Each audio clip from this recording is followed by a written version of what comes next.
முள்ளில் படுக்கையிட்டு இமையை மூடவிடாதிருக்கும் பிள்ளை குலமடியோ என்னை பேதமை செய்ததடி. பேருக்கு பிள்ளை உண்டு, பேசும் பேச்சுக்கு சொந்தம் உண்டு. என் தேவையை யார் அறிவார், என் தேவையை யார் அறிவார்?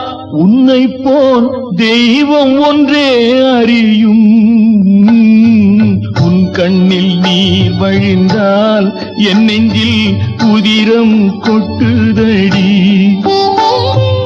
என் கண்ணில் பாவை அன்றோ கண்ணம்மா, என் உயிர் நின்னதன்றோ. உன் கண்ணில் நீர் வழிந்தால் என் நெஞ்சில்